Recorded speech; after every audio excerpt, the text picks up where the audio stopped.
கிறிஸ்துவில் மிகவும் பிரியமானவர்களே, இயேசுவின் நாமத்தில் நல் வாழ்த்துக்கள். இன்றைக்கு ஆண்டவர் உங்களை ஆசீர்வதிப்பாராக. குறையில்லாமல் உங்களை ஆசீர்வதித்து உங்களை பெருக பண்ணுவாராக. பிரியமானவர்களே, பரிசுத்த ஆவியானவர் இன்றைக்கும் தாகத்தோடு அவரை தேடுவோம்.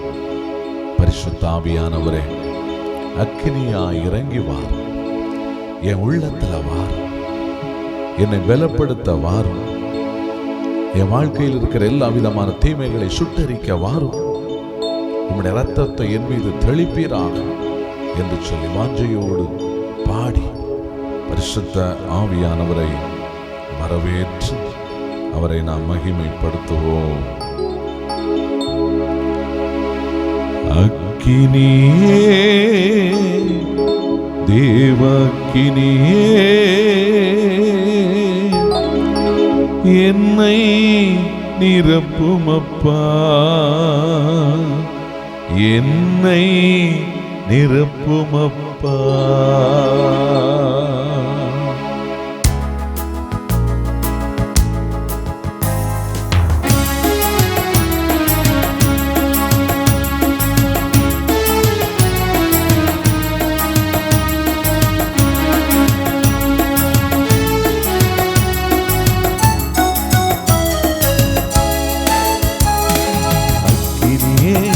தேவக்கினியே, என்னை நிரப்புமப்பா,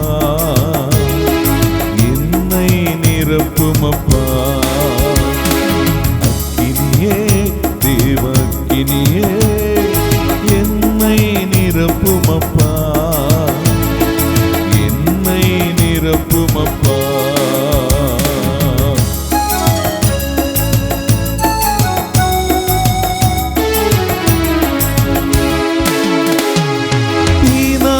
வாருமப்பா, நாங்கள் தீப்பற்றி எரிந்திடட்டோம். தீனாவாய் வாருமப்பா, நாங்கள் தீப்பற்றி எரிந்திடட்டோம். தீனாவாய் வாருமப்பா, நாங்கள் தீப்பற்றி எரிந்திடட்டோம். தீனாவாய் வாருமப்பா, நாங்கள் தீப்பற்றி எரிந்திடட்டோம். அக்கினியே, தேவக்கினியே, என்னை நிரப்புமப்பா, என்னை நிரப்புமப்பா.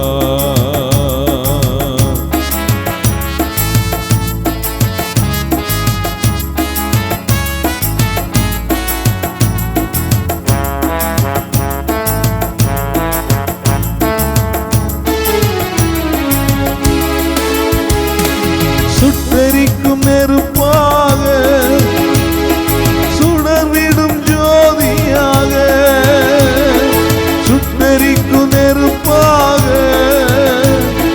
சுடர்விடும் ஜோதியாக, சுட்டரிக்கும் நெருப்பாக,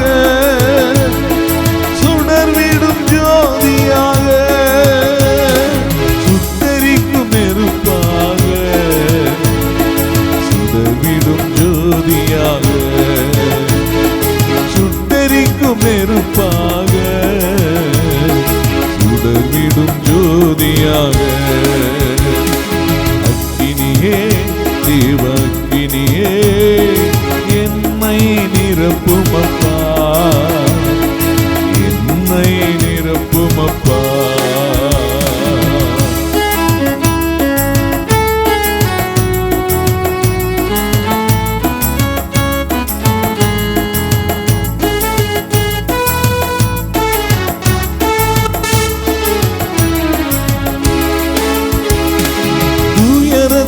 அபிஷேகம் மழை போல் இறங்கிடட்டும்.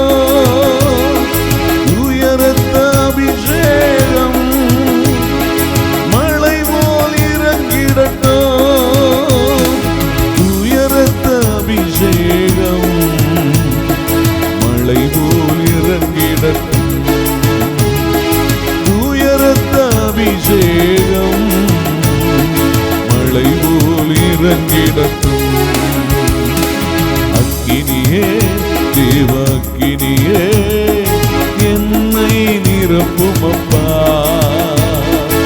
என்னை நிரப்புமப்பா.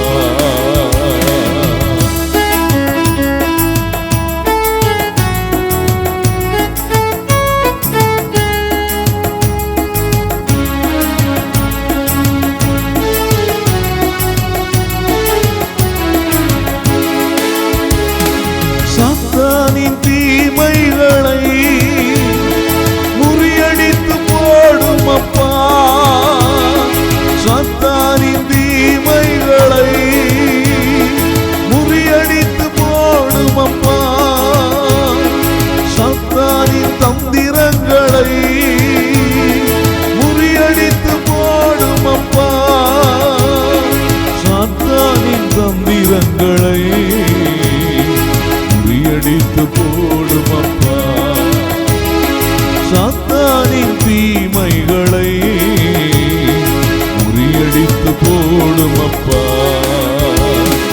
அக்கினியே தேவக்கினியே என்னை நிரப்பும் அப்பா, என்னை நிரப்பும் அப்பா.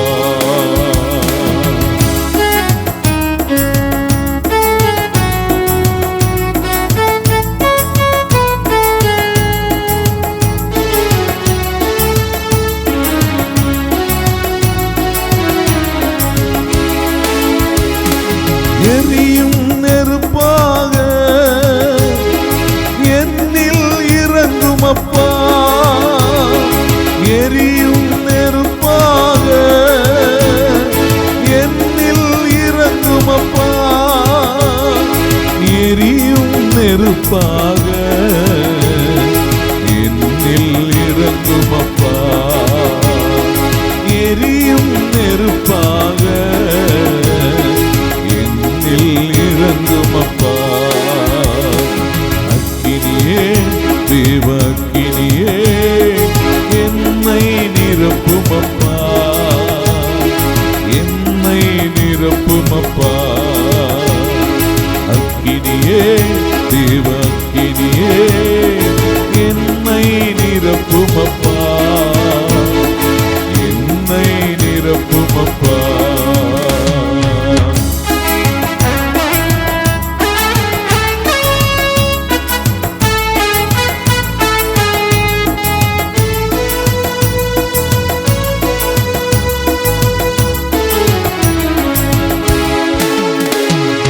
அபிஷேகம் இறங்கிடட்டும், நிரம்பி வழிந்திடட்டும், அபிஷேகம் இறங்கிடட்டும், நிரம்பி வழிந்திடட்டும், அபிஷேகம் இறங்கிடட்டும், நிரம்பி வழிந்திடட்டும், அபிஷேகம் இறங்கிடட்டும், நிரம்பி அபிஷேகம் இறங்கிடட்டும், நிரம்பி வழிந்திடட்டும், அபிஷேகம் இறங்கிடட்டும், நிரம்பி வழிந்திடட்டும். அக்கினியே தேவக்கினியே என்னை நிரப்பும் அப்பா, என்னை நிரப்பும் அப்பா. அக்கினியே தேவக்கினியே என்னை நிரப்பும் அப்பா, என்னை நிரப்பும் அப்பா. அல்லேலூயா அல்லேலூயா அல்லேலூயா அல்லேலூயா அல்லேலூயா அல்லேலூயா அல்லேலூயா அல்லேலூயா. ஆராதனை ஆராதனை ஆராதனை ஆராதனை ஆராதனை ஆராதனை ஆராதனை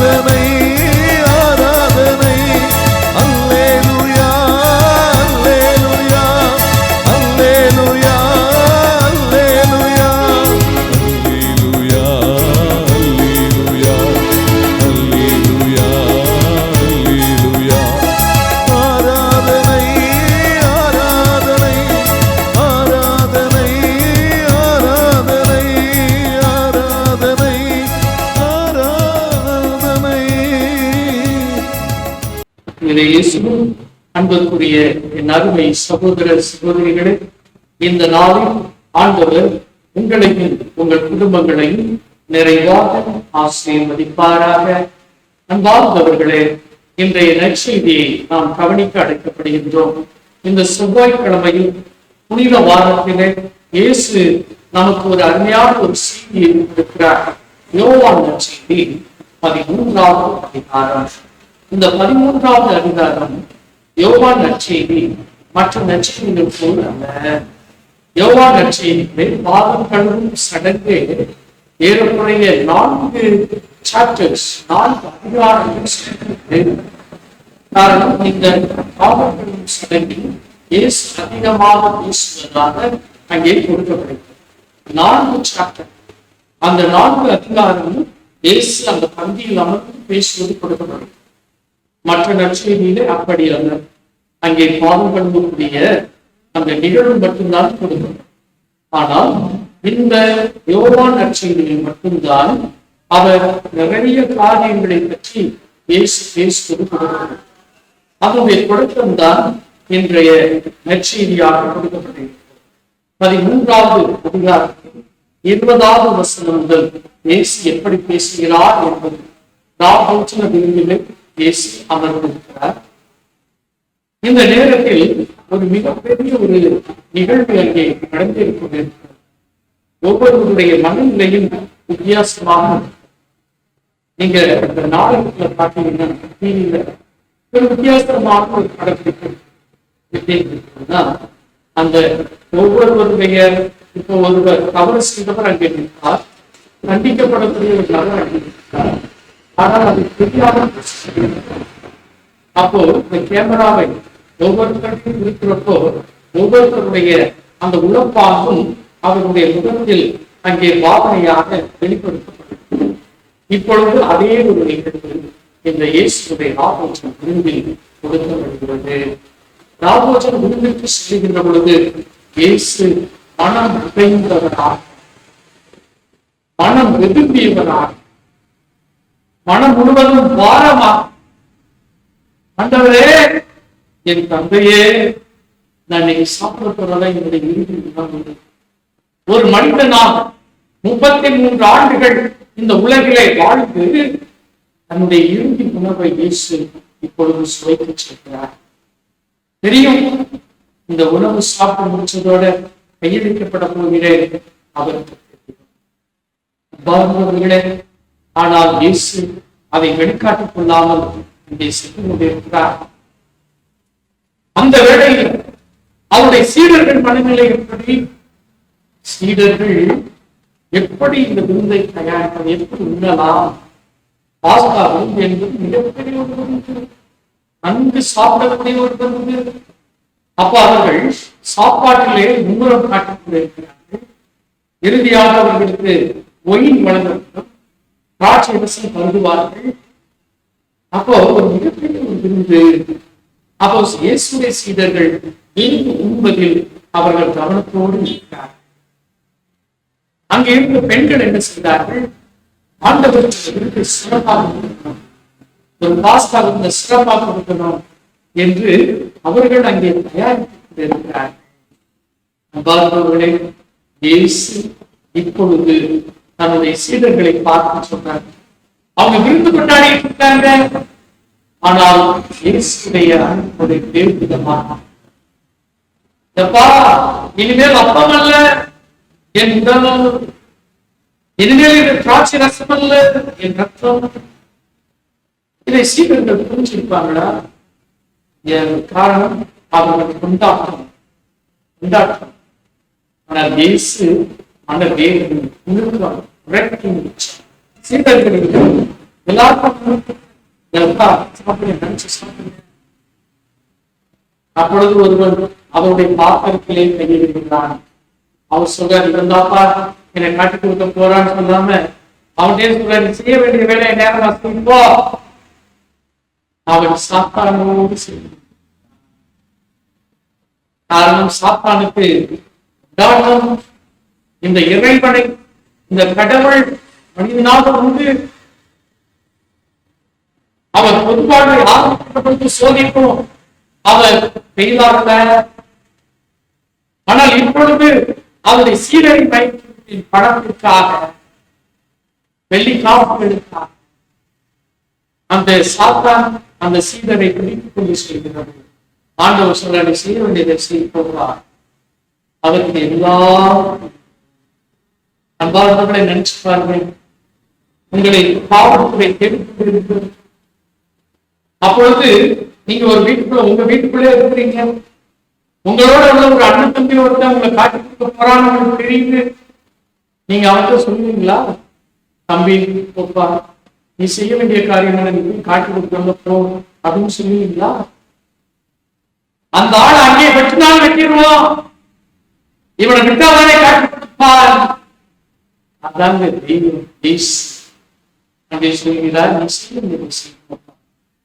துன்பங்கள் வந்து முன்னால் அல்ல, தந்தையால் வருகிறது.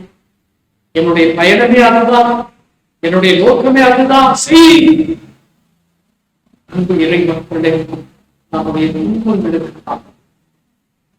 உங்களுக்கு துன்பங்கள் அனுமதிக்கப்பட்டால் மட்டும்தான் வரும். ஆண்டவருடைய பாடுகளோடு ஒப்புக்கொடுங்கள். இயேசு அதை ஆசீர்வாதமாக மாற்றுவார். அந்த இயேசுவை போன்ற துன்பங்களை சந்திக்க நாம் தயாராக இருக்கணும். அநேக பேர் துன்பங்களை பார்த்து அழுகிறாங்க, ஜெபிக்கிறாங்க. ஆனால் ஜெபித்து விட்டு துன்பங்களை இயேசுக்க விடாம அவங்க தூக்கி சுமந்து செய்கிறார்.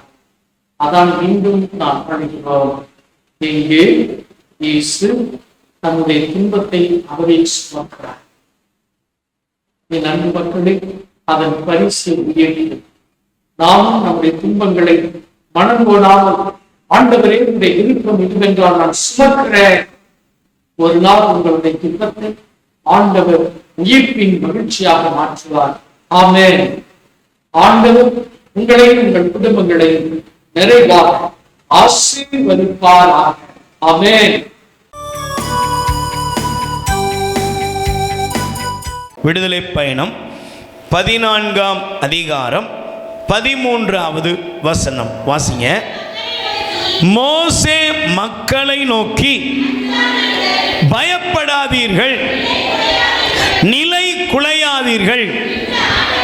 இன்று ஆண்டவர் தாமே உங்களுக்காக செய்ய போகிற அரும் பெரும் செயல்களை நீங்கள் காண்பீர்கள்.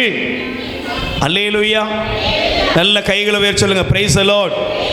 பிரியமானவர்களே, ஆண்டவர் இஸ்ரவேல் ஜனங்களுக்கு மோசேயின் வழியாக சொல்றாரு, நீங்க பயப்படாதீங்க. சொல்லுங்க, நீங்க சந்தோஷமா சொல்லுங்க, நீங்க பயப்படாதீங்க. அல்லேலூயா. இன்னைக்கு நிறைய நேரங்களில் நம்முடைய எதிரிகள் நம்முடைய வாழ்க்கையில் அநேகர் சொல்ற காரியம் என்ன அப்படின்னா, நம்முடைய வாழ்க்கையை பாழாக்க நினைக்கிற ஒரு கூட்டம். Price the lord. சொல்லுங்க அல்லேலூயா. கைகளை உயர்த்தி சொல்லுங்க அல்லேலூயா. இப்ப வேதம் சொல்லுகிறது, இஸ்ரவேல் ஜனங்கள் எகிப்தின் அடிமைத்தனத்திலிருந்து விடுதலை அடைந்து ஆண்டவர் வாக்களித்த பாலும் தேனும் ஓடுகிற ஒரு பயணத்துக்கு தயாராயிட்டாங்க. Praise the lord. பைபிள் சொல்லுகிறது, அவர்கள் பொன்னோடும் பொருளோடும் பயணத்தை ஆரம்பிச்சாங்க. அல்லேலூயா. எப்படி புறப்பட்டாங்க? சொல்லுங்க, எப்படி புறப்பட்டாங்க? பொன்னோடும் பொருளோடும் புறப்பட்டாங்க. ஆனா இவங்க போய் கொண்டிருந்த பொழுது இவர்கள் ஆனந்தத்தோடு புறப்பட்டாங்க. ஆண்டவர் சொன்னதை நம்பி புறப்பட்டாங்க. சொல்லுங்க, என்னது? ஆண்டவர் சொன்னதை நம்பி புறப்பட்டாங்க. Price the Lord. இவங்களுக்கு கானான் எப்படி இருக்கும்னு தெரியாது, போகிற இடத்துல என்ன ஆகும்னு தெரியாது, இவங்களுக்கு முன்னால என்ன இருக்குன்னு எதுவுமே தெரியாது. ஆனா இவங்க நினைச்சாங்க, பிரைஸ் தி லார்ட், அப்படியே போன உடனே பாலும் தேனும் ஓடும், சந்தோஷமா வாழ்ந்துடலாம் நினைச்சிட்டு போனாங்க. அல்லேலூயா. ஆனா அவர்கள் போன பொழுது அவர்களுக்கு முன்பாக இருந்தது என்னது? சொல்லுங்க, செங்கடல். முன்னால என்ன இருக்கு? ஒரு பிரச்சனையை அவர்கள் சந்திக்கிறார்கள். Price the Lord. அவர்களுக்கு முன்பாக செங்கடல் இருக்கிறது. சின்ன ஒரு உதாரணம். Price the Lord. உங்களுக்கு திருமணம் முடிஞ்சதா? திருமணம் ஆனவங்கள்ட்ட கேட்கலாம். என்ன முடிஞ்சுதா? பக்கத்தில் கை கொடுத்து கேளுங்க. திருமணம் ஆகிட்டா உங்களுக்கு? திருமணம் முடிய போதுன்னு உங்களுக்கு எப்படி இருந்துச்சு பாப்பா? எப்படி இருந்துச்சு? ஒருவேளை லவ் மேரேஜா அரேஞ்ச் மேரேஜா? லவ் மேரேஜா? சரி, அரேஞ்ச் மேரேஜ் எப்படி வச்சுக்கிடும். உங்கள் வீட்டில் திருமணம் அப்படின்னு பேசுனாங்க, ஒரு 40 பவுன் இல்லை 50 பவுன். சரி, ஒரு பையனை பார்த்தாங்க, மேரேஜ் ப்ரிப்பரேஷன் ஆகுது. என்ன, ஒரு 3 மாதத்தில் மேரேஜ். எப்படி இருந்திருக்கும்? புது பொண்ணுக்கு பயங்கர கவனிப்பு. உட்காந்துடக்கூடாது, நடந்துடக்கூடாது, வெயிட்டு போட்டுறக்கூடாது, கண்ணை ஒட்டிடக்கூடாது. அம்மா கவனிக்கிறாங்க, எல்லோரும் கவனிக்கிறாங்க. சொல்லுங்கள், கவனிச்சாங்களா? ஏமா கவனிக்கலையா உங்களை? Price the lord. இப்போ எல்லா கவனிப்பும் நல்ல சூப்பராக இருந்துச்சா இல்லையா? நல்ல அல்லேலூயா. சத்தமாக சொல்லுங்க. இப்போ நீங்கள் மேரேஜ் டே, திருமண நாள் உங்களுக்கு வருது. திருமண நாள் உங்களுக்கு வரும் பொழுது உங்களை பாருங்க, அப்படியே என்ன செய்கிறாங்க, ஆடாமல் அசையாமல் அப்படியே நெட்லாம் போட்டு, பொக்கெல்லாம் கொடுத்து, நல்ல மேக்கப்லாம் போட்டு. சொல்லுங்கள், அப்படி தானேப்பா? என்னையே பார்க்குறீங்க? அப்படிலாம் போட்டு நீங்கள் உங்கள் நெட்டு இருக்குல்ல, அந்த நெட்டு இருக்குல்லப்பா, அது ஒரு 30 கிலோ இருக்குமா? அவ்வளோ இருந்துச்சா? முடிஞ்சு போனால் ஒரு 100 கிராம், ஒரு 1/4 கிலோ வச்சுக்கோங்க. அதை பிடிக்கிறதுக்கு இந்த பக்கம் 4, இந்த பக்கம் 4 பேர். அப்படி லேசாக நெட்டு கீழே வந்தோன்னே இந்த அக்கா மதினி இந்த பக்கம் இருந்து வராங்க, அந்த பக்கம் இருந்து அந்த அக்கா வருது. அப்படின்னா சொல்லுங்கள், எடுத்து விட்டாங்களா? அப்படி நினச்சி பார்க்குறியா? Praise the lord. இப்போ தாலியை கட்டியாச்சு ஆப்பா. ஆனால் அன்னைக்கு சாயங்காலத்துக்கு அப்புறம் ஒருத்தனையும் காணும்.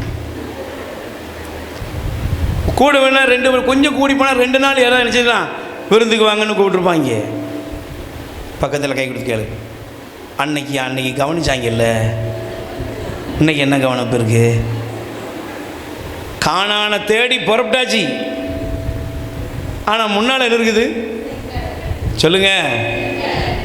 முன்னால் மாமியா இருக்கா. என்ன எல்லாம் முடிஞ்சு போச்சு. ஒழுங்கா போய் துணியை தோவை, போய் காயப்படுமா? தெரியாதுங்க, தெரிஞ்சுக்கோ. Price the Lord. முன்னால செங்கடல் இருக்கு. தேவனுக்கு தெரியுமா தெரியாதா? சொல்லுங்க, தெரியுமா தெரியாதா? ஆண்டவருக்கு தெரியாமல கூட்டம் வந்தாரு. இவங்களுக்கு செங்கடல் இருக்குப்பா, தெரியாதா? இங்கே பைபிள் சொல்லுகிறது, உனக்கு பிரச்சனையாக தெரிகிற காரியம், சகோதரனே சகோதரியே, உங்களுக்கு பிரச்சனையா தெரிகிற காரியம், ஆனால் தேவனுக்கு என்ன தெரியுமா? உன்னைய பின்னால் இருந்து துரத்துறதுக்கு ஒரு கூட்டம் ரெடியாக இருக்கு. Praise the lord. அல்லேலூயா. முன்னால செங்கடல் இருக்கு, பின்னால பார்வோனுடைய படை இருக்கு. இப்போ பார்வோனுடைய படை என்ன தெரியுமா சொல்லுது? நீங்கள் எடுத்து வாசிங்க, 14ஆம் அதிகாரம் தயவு செய்து எடுத்துக்கொள்ளுங்கள். Price the lord. சொல்லுங்க அல்லேலூயா. இப்போ நீங்கள் வாசிங்களேன், 5வது வசனம். எகிப்திய மன்னனுக்கு அந்த ஜனங்கள் ஓடி போய்விட்டார்கள் என்று அறிவிக்கப்பட்ட போது பார்வோனின் மனமும் அவன் அலுவலரின் மனமும் இந்த மக்களை பொறுத்த மட்டில் மாற்றம் கண்டது. நாம் இப்படி செய்து விட்டோமே, நமக்கு ஊழியம் செய்த இஸ்ரவேலரை ஏன் தான் அனுப்பிவிட்டோம் என்று அவர்கள் என்ன செஞ்சாங்க? தேர பூட்டினாங்க, வீரர்களை கூட்டினாங்க. அவங்களை எப்படியாவது பிடிப்போம்னு சொல்லி அவர்களை நெருங்கினார்கள். Price the lord. சொல்லுங்க அல்லேலூயா. அவங்கள போக விடவே, அவங்கள அழிக்காம விட அப்படின்னு புறப்பட்டாங்க. Price the lord. சொல்லுங்க அல்லேலூயா. முன்னால என்ன இருக்கு? செங்கடல். பின்னால என்ன இருக்கு? அழிக்கிறதுக்கு புறப்பட்டு இருக்கிற ஒரு யுத்த சேனை. Price the Lord. ரெண்டுக்கு நடுவில் யார் இருக்கா? சொல்லுங்க, நீங்க இருக்கீங்க. முன்னாலையும் பிரச்சனை, பின்னாலையும் பிரச்சனை. எனக்கு பிரியமானவர்களே, உங்க மனசு எப்படி இருக்கும்? உங்களுடைய இருதயம் எப்படி இருக்கும்? உங்களுடைய இருதயம் துயரத்தினால் நிறைந்திருக்கும். உங்களுடைய இருதயம் பலவிதமான நெருக்கடியில் நிரம்பி இருக்கும். உங்க இருதயத்தில் எல்லா வேதனைகளும் துயரங்களும் உங்களை அழுத்தி கொண்டு இருக்கும். இன்னைக்கு நல்லா கவனிக்கணும். நம்ம வாழ்க்கையில் இன்னைக்கு நெருக்கடியின் மத்தியில் வந்திருக்கிறோம். Price the Lord. இங்கே சில பேரை ஆண்டவர் காண்பிக்கிறார். குடும்பத்தில் நெருக்கடியின் மத்தியில் வந்திருக்கிறீங்க. அந்த நெருக்கடியிலேருந்து ஆண்டவர் இன்னைக்கு உங்களுக்கு விடுதலையை கொடுக்க போகிறார். கை தட்டுங்கப்பா. Praise the lord. சொல்லுங்க அல்லேலூயா. கைகளை உயர்த்தி சொல்லுங்க அல்லேலூயா. Price the lord. சொல்லுங்க அல்லேலூயா. நெருக்கடியான சூழ்நிலையில ஜனங்கள் இருக்கிறார்கள். அந்த நெருக்கடியான சூழ்நிலை இருக்கிற ஜனங்களை பார்த்து ஆண்டவர் சொல்றாரு, நீங்க என்ன செய்ய வேண்டாம்? பயப்பட வேண்டாம். நீங்க என்ன செய்ய வேண்டாம்?